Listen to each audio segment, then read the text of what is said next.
Isang mabilisang lang vlog mga tropa. Nandito pala kami ngayon sa Mayabuan. Gabing-gabi na pero namasyal pa.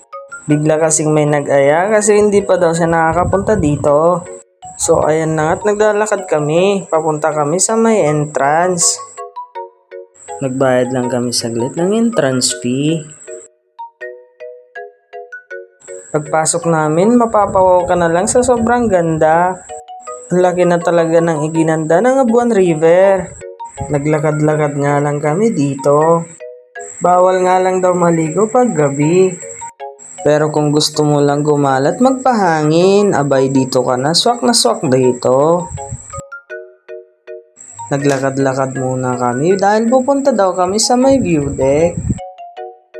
Pagdating mo sa taas, abay mapapawaw ka na lang talaga sa ganda ng Abuan River. Salamat katropa sa panonood ng video ko. Sana nag-enjoy ka. Hanggang sa muli!